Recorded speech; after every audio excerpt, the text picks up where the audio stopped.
on the I can't remember what day it is, 21st. Thank you so much, January 21st. And we have Secretary of AHS in and Richard Donahue, and they're going to give us an overview of budget adjustments. For the record, I'm Jenny Samuelson. I'm the Secretary for the Agency of Human Services. I'm joined by two of my colleagues here today. Rich Donahue, CFO for AHS. Good afternoon. And if we need to phone a friend, and also if there are additional follow-up questions, Brendan Atwood, who is our Policy Director for the agency, is here today. Our goal is to introduce what our budget adjustment is on broad categories across the agency. We also, at the chair's discretion, can go through the central office budget adjustment. It's my understanding that you may also have the departments in to go in depth to their individual departmental budget adjustments. So we'll stay at the high level for the agency.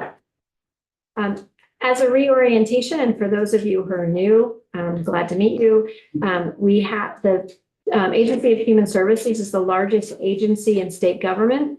Our budget and appropriation across all funds for this fiscal year is $5.4 billion, with $1.3 billion of that being general fund or state dollars. The rest is match.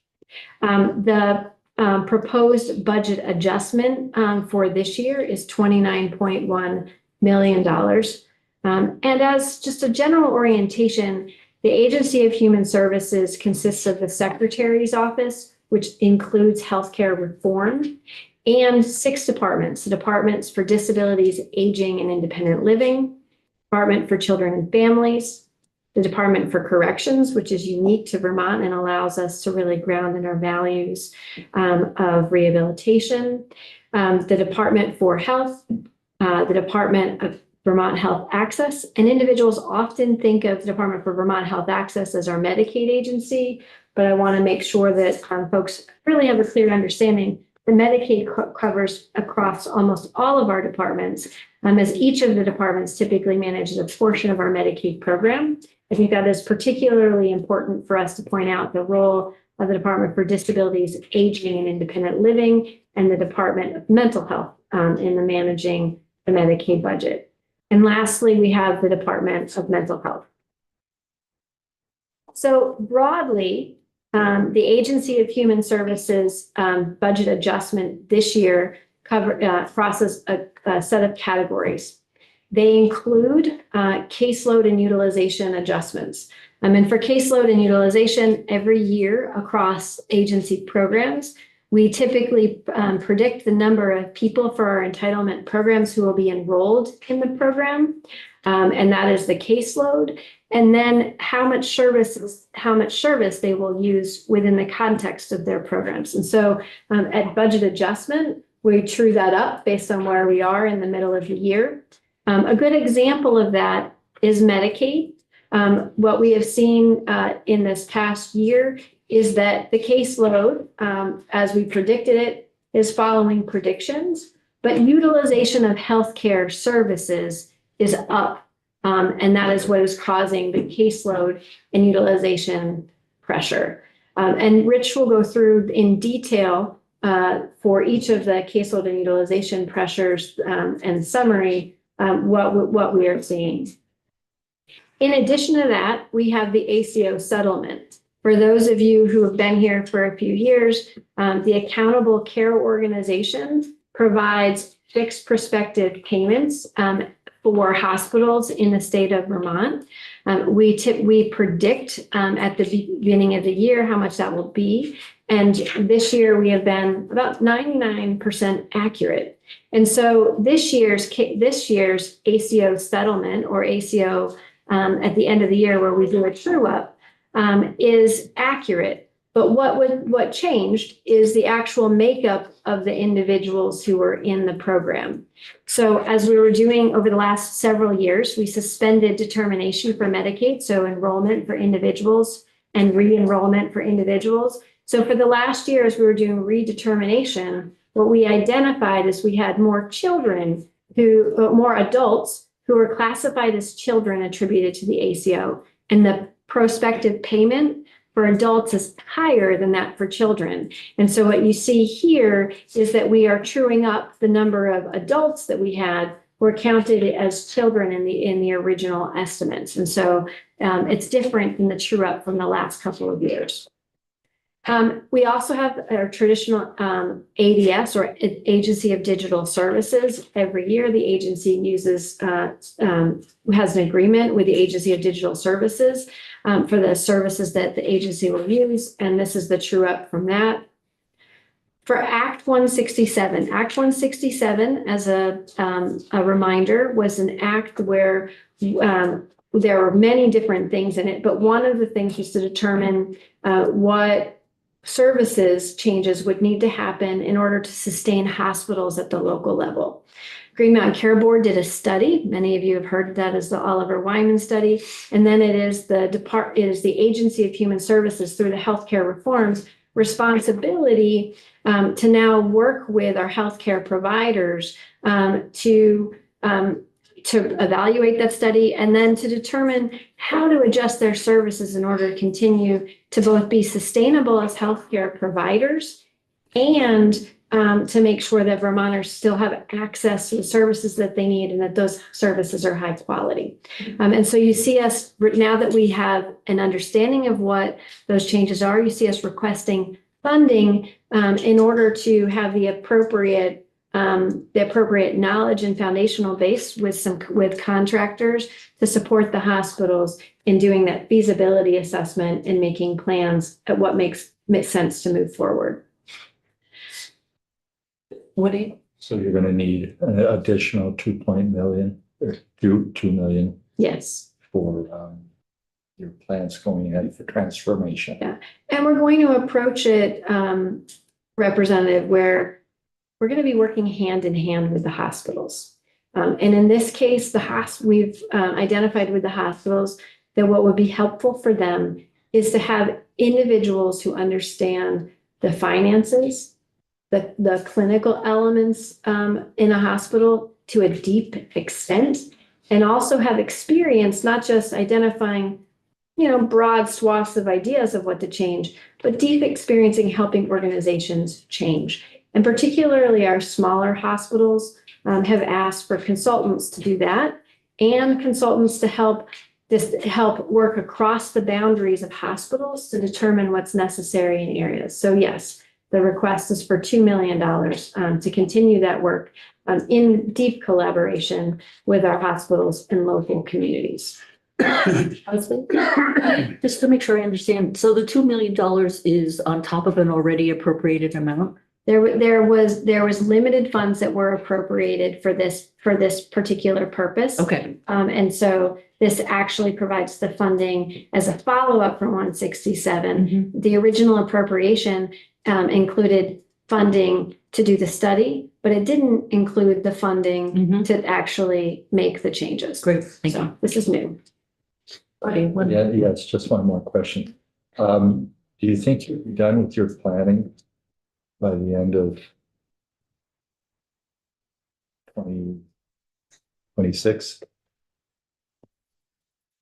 What I would say is that working with the hospitals will be an ongoing responsibility. I believe that by 2026, that we will have been able to work with hospitals to at least initiate some major changes and to have plans for the longer term.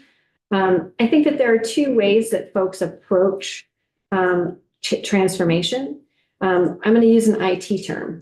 One of them is through waterfall, and the other one is through agile. And waterfall is typically, let's create this big, huge plan and spend a lot of time and money planning. And then as soon as we finish that, then we will begin to make the changes. The other approach in agile is to have a sense of what the broader goal is, know the direction that we're heading, and then begin to implement things ongoing and evaluate as you implement them whether things have changed and your longer term plans need to be adjusted. The approach that the agency will take will be in a more agile approach so that we will have our goal is to have short, medium, and long-term plans and goals. Lauren? And I apologize for coming in late and if this was already asked. So I hear every day in this building, someone says to me, so when are we going to be able to lower the cost of healthcare? So I'm curious what your thoughts are on how this transformation will help that and if you foresee a timeline in that helping. Yeah. As we talked with the HRUC, I think that the transformation work will be one element of that. I think continuing to look at how we can adjust and change payment will be another element of that. Payment, transformation, and data systems. I believe that there are steps that we can take in the short term that will begin to lower some of those costs. Some of those may be more in the payment space, and we're exploring that. We are already seeing hospitals that we are working with. We're not waiting for the transformation. We just don't have all of the skills on deck to do that. We're already seeing hospitals make major changes. Those include hospitals like Gifford, who we have seen address what their management costs are, and Rutland, who are reinvigorating their ICU instead of having boarding patients.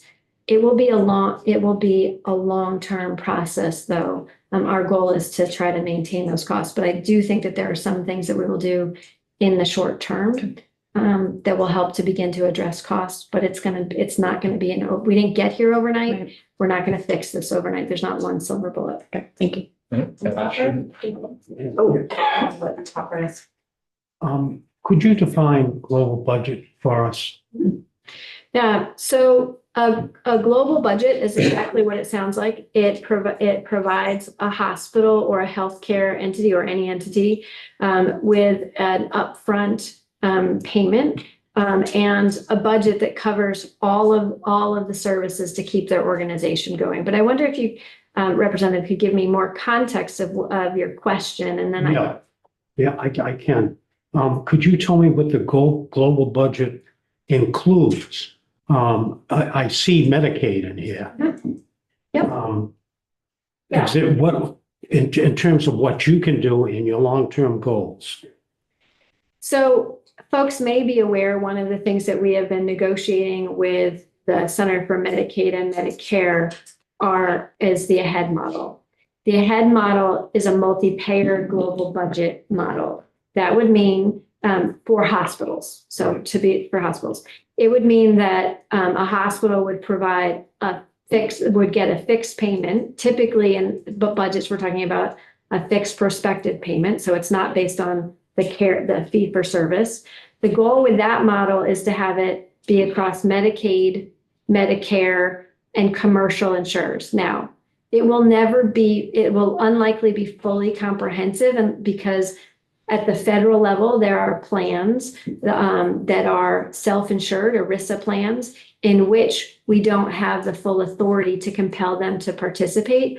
But the goal is to get as close as possible to provide them with a budget and revenue, which gives them predictability and flexibility to make some of the changes that we were just talking about, and also in sense preventive care.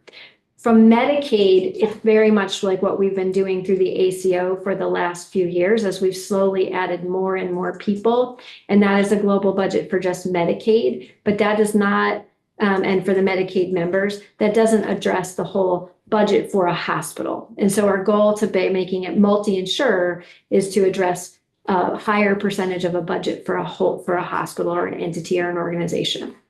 Okay. And so in what I'm hearing you say is that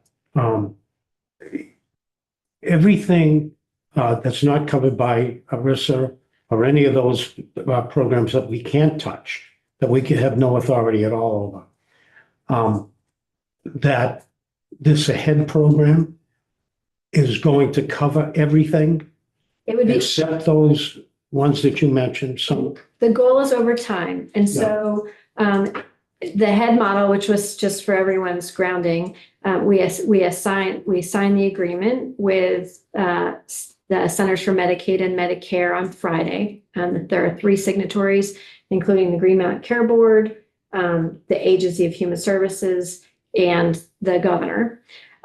We would, when that goes into place in the agreement, it says that 10% of hospital revenue would be in the first year. The second year, there would be 50% of hospital revenue in, and the third year would be 85% of hospital revenue in for Medicare. And our goal would be to have the relationship with all hospitals to the end, but it requires that there are several different moving parts. That requires participation of the hospital, and it requires participation of the insurer.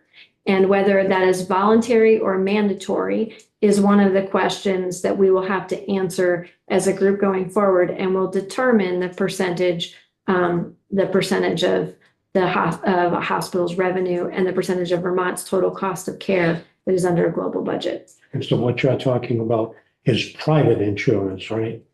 It's, You said insurance. Do you mind if I just want to level set the committee a little bit in that it is my intention, because these are really important topics that is better suited than at this time when we're talking about BAA. It is my intention that very soon we will have in AHS, Green Mountain Care Board, and we will be discussing Act 167, healthcare transformation, hospital transformation, and then the HEAD model as well. So I don't know if maybe we want to hold questions till we do, or we're going to do a really deep dive into this. I think a deep, I mean, are you? Okay, well, I think a deep That's dive fine and with me. present the material would be a more effective way in order for us to do this. And our director of healthcare reform would be happy to come back in and present this along with other. Looking forward to having her in. that's fine with me. Yeah. But when anybody comes before this committee and they use the term hospital global payments, my ears go up because I've been dealing with that, trying to, for over 20 years. So let's walk through if it's. No, I don't want to take up the committee's time. But when someone comes that way, that's the kind of question I'm going to ask. What do you mean by it? So why don't we walk through BAA, Yeah. if it would be helpful, and then I can explain on this what the hospital prospective payments actually are in this context. So I actually do have one question about this slide, just so I can get in my mind here. So right now, the ACO settlement, we are truing up the calendar year 2023 claims. So we will that's fiscal year 25. Fiscal year 26 budget, probably in the BAA, because it usually comes then. We'll be doing calendar year 24 claims. And we won't have anything left after that, right? That will end? So we are continuing to participate in the ACO model this year in 2025. Okay. And the ACO model will continue for Medicaid through that period of time. And so again, this budget addresses Medicaid specifically, not all the other insurers. And so you will have 2025 to true up a 1 year follow. Okay. Just anticipating 2027. Thank you. It's a great question. So moving forward from there, from the transformation dollars, we've got the extraordinary financial relief for skilled nursing facilities. And so what we're seeing is as we've moved forward, we are providing extraordinary financial relief, mainly related to the period of time before we were doing the rate adjustments that we had worked with the legislature to do for this year. So these are skilled nursing homes that are on the verge of going out of business. We look for a sustainability plan from facilities and provide them financial relief to keep them open. Lastly, we have Planned Parenthood of Northern New England.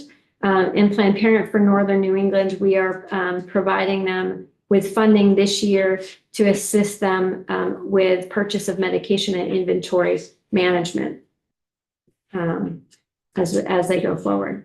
So those are the broad categories and in an overview. I'm going to turn it over to Rich to walk through the specific numbers within those categories. Sure. So can I, so I just have a quick question. I sat in on the presentation that was given to appropriations and there was 4 million for mental health and substance. We're going to get there. Okay. Thank you. And I thank you because I think we've already jumped to one slide ahead. Okay. Let's wait. I'm fine with that. Both Yep. with the Perfect. hospital payments and with that. So let's, if you can hold Yep, that for 1 second, absolutely. that would be great. So just very briefly, under the caseload and utilization adjustments, the Medicaid consensus caseload and utilization, that's a consensus process with Joint Fiscal Office, Finance and Management, AHS, Central Office Fiscal, the agency's Central Office Fiscal Unit, and the Department of Vermont Health Access, arriving at a utilization caseload projection requiring $83.5 million gross additional funding this year. That equates to $35.5 million of general fund. So for every $1 of global commitment funding appropriated, we need a state matching dollar before we can pull down the federal participation. That is partially offset by pharmacy rebates received this fiscal year for transactions incurred last fiscal year. There was a delay because of the Change Healthcare cyber attack. So we're receiving those this year. That helps offset the upward pressures.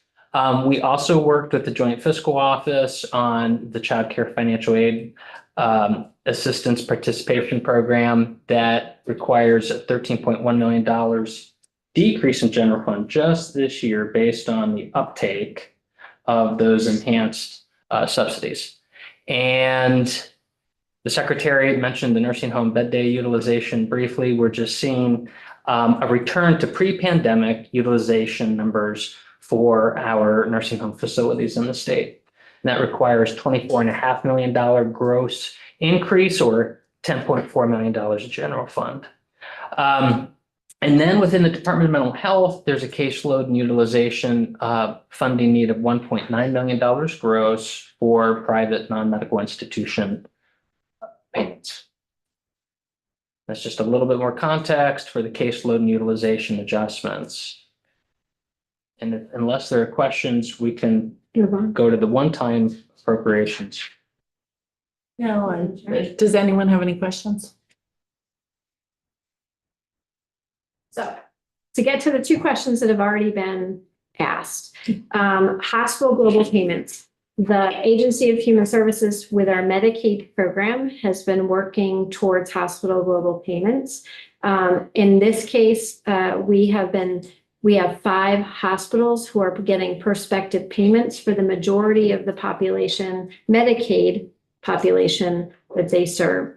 This funding is a one-time fund to be able to move an additional 6 hospitals from to prospective payments from fee for service, and as we move forward for a total of $4 million gross or $1.7 million from the general fund.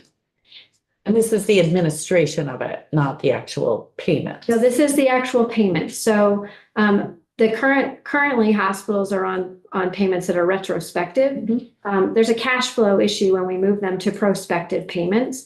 This addresses that cash flow issue, allowing us to pay 1 quarter earlier prospectively versus waiting for the bills to come in. Got it. Laura. Yeah. So we did something like this either in the budget or the BAA last year. So explain how it all ties together. Last year, we did this in BAA to get towards 5 hospitals participating. This allows us to move an additional 6 hospitals onto prospective payments. Well, that was originally the plan. This ended up being appropriated in the waterfall funding to be made available this year. Okay, so the first funding never happened. The first funding did happen. It was made available this year, and that brought on the first 5 hospitals. So this is a supplemental one-time funding request to bring on the remaining cohort. To bring on the remaining. Okay, thank you. Or at least six additional hospitals. And then will this get us, so then that's 11. That's 11. So you're gonna come back for 5 more nights? There are 14, just so everyone's is grounded, there are 14 hospitals in the state of Vermont. Hospitals need to choose to participate. And so this is bringing on an additional 6. I'm sorry, I had thought you came to us in the BAA last year for those first 5. That was That the is original correct. plan. So That's what was the correct. waterfall? So the way that it ended up being funded after the conference committee bill was that contingent general fund appropriations based on actual revenues. If we had $9 million remaining, were to be carried into this state fiscal year to be made available for the first 5. Okay, So it didn't happen in the BAA, it didn't happen in the BAA. But as originally presented. Presented, yeah. Okay. Yeah. I was thinking is. BAA. See, we Fun after another. I did too. I do remember because I remember learning about this. Leslie, So this process is regardless of a head. I'm not saying we would go talk about head, but I just wasn't realizing that this was all going on Yeah, ahead of a head. exactly. And I'm sorry before in terms of digging in deep to the other pieces. But regardless of what happens with the head and whether hospital global payments are multi-insurer or not, Medicaid is moving in this Just on the direction. Medicaid point, you got And it. so this is, on this slide, is for Medicaid to continue to move towards hospital global. So it's budgets. no longer a pilot program, basically. That is correct. Our goal, and we have been, again, moving towards restricted payments. What we should know is that for the last several years, not to get too deep, and Diva can cover this. But we have been using the ACO to do the prospective payments, and the ACO had a much broader mission. We are now focusing in this on, as we move away from the ACO, this will still continue, and it will just it just will happen differently. actually, I do have another quick. So you've been doing prospective payments to 5 hospitals so far. And how long has that been in fact? A year? So, okay, here's a question I would put to Diva to explain in a little bit more detail. Through the ACO, we have been making prospective payments to all of the hospitals for years. Well, but it was for attributed clients and beneficiaries. What we have done in the last year for this is to broaden out the population to make it a much closer to a global payment. And so for that, we tested it over this past year with 5 hospitals. Okay. And so again, Diva can go into more detail, I think, in terms of attribution versus not. But in my history of working with the agency and working on value-based payments, our goal has been to start to pay prospectively so we can get flexibility and predictability for our providers, and to try to pay from a whole population. And so we've been paying prospectively for a long time. This gets us to a whole population approach. That's a good question. Sorry. When you say whole population, Whole Medicaid population. okay, let, And ahead is the whole population. yeah, This is funding for Medicaid, not to cause confusion. And we're happy to have the healthcare reform Yeah. come in and talk about it. This is Medicaid only. Ahead is multi-payer. Yeah. Big P, little p. Okay. Yep. Explanation.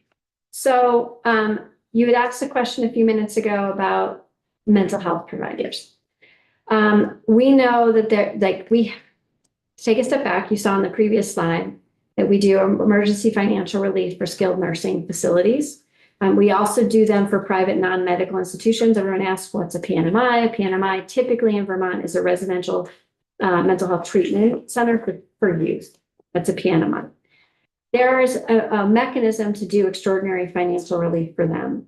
Since the pandemic, what we have seen is a significant number of our healthcare entities and organizations really struggle with ongoing sustainability.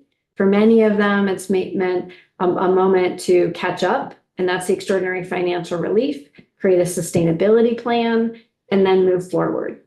And so for the last few years, we've had a sustainability fund.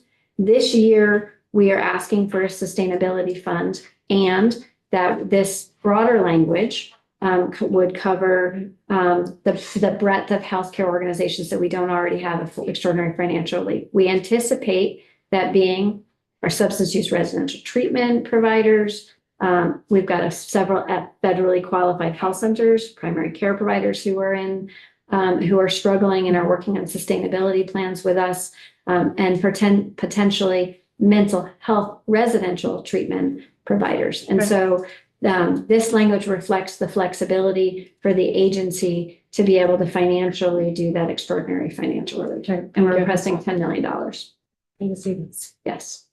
And previously, on a previous slide, you may have seen it as mental health and substance use, but there's been recognition that we need it to be much broader than that.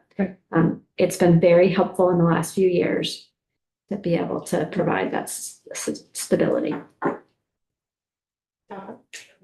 And does this also bring with it the matching money from the federal government? This is general fund dollars, and wherever we can, we try to match it. But for many of the organizations that we do extraordinary financial relief, it ends up being general fund. So I don't know, Rich, can you speak to that? And no, that's accurate. And that is because the nature of the relief does not lend itself to matching with federal funding sources. Yeah. Wherever possible we do, but for the majority of the time, it's straight general fund. Okay. This is just an overview of the Secretary's Office Global Commitment Appropriation. So wherever there is $1 of global commitment appropriated in state government, as I said earlier, it requires a state matching portion before we can pull down the federal funds to match that state dollar. So the state appropriations and the federal appropriations are combined in the Global Commitment Appropriation in the Secretary's Office. There are two major lines in our budget adjustment that brings down the total general fund need for global commitment in the budget adjustment. The first is an increased attribution of caseload and utilization childless new adults because they receive an enhanced FMAP and enhanced federal medical assistance percentage rate from CMS. $3.9 million of general fund savings is the result there. And then we had carry forward of $1.9 million general fund from last fiscal year into this fiscal year, just to help offset the general fund match pressure needed for Medicaid consensus in the budget adjustment. And so that's our general overview. Chair, happy to take additional questions. We also can go through the central office ups and downs. That would be helpful, but typically I don't know if we need to go into the central office. I do have a question regarding the ADS service level agreement. That seems like a larger sum of money than, so what's going on? First of all, you could explain to committee members what exactly this is and what's going on with it, that it seems to be off. So at a very high level, the Agency of Digital Services provides services to agencies and departments. This $3.2 million gross request for additional funding is for the entire Agency of Human Services, not just the Secretary's Office. And that requires $1.7 million of general fund match. We had been informed that a base budget, when we built this year's budget, would be a certain amount of anticipated charges for those services from the Agency of Digital Services. When we received the final billings for services incurred in 2024, which we received this fiscal year, we require $3.2 million of additional funding. The types of services included in the service level agreement include licensing costs for the Salesforce application, for example, for Microsoft licensing. And as I understand it, and ADS is certainly the expert on this count, not I, it's not necessarily an increase in licensing fees or rates, but an increased usage by more users over a period of time. I know that ADS also came into House Appropriations and provided testimony regarding the need for these funding changes. At a very high level, that's why this is being requested. Thank you. Do any other committee members have any questions? Does anyone wish to go into the agency level, the top central office? Thank you. Thank you, Leslie. Alyssa, I had a question. Oh, I'm sorry, Brian. I It's okay. didn't see your hand up. Yeah, Oh. and I just texted the committee the question, but I'll Yeah. ask it myself. So hopefully you can see me too. I'll put this on. So, there was, you mentioned there was a carry forward. I'm looking at the screen now too, from the last year, and I'm wondering why there was money left over from last year. Yes. So when we finished reconciling global commitment agency-wide, there was $1.9 million of general fund remaining. That is a relatively small percentage of close to a $2 billion program. So we recommended carrying that forward to help offset the costs for the program this state fiscal year. It was a relatively small amount of matching funds remaining that we could carry this into this year to help offset costs this year. That's about like 1% of it. No, it's much smaller than that. Yeah. What was that? I'm sorry. Much smaller, not even 1%. 1.9 million on a over $2 billion Yes. budget. Correct. So that sounds like a pretty normal amount of a discrepancy when you're dealing with that large amount of money. So that makes sense. Thank you. You're welcome. Any other questions? Great. Well, thank you for coming in. Oh, sorry, you talk about the central office. Will we get it another time or how do you do that plan?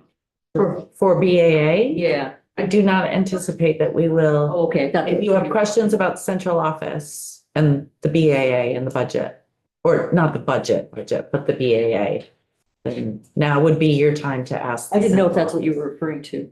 Yeah, so this is a general overview of the central office BAA.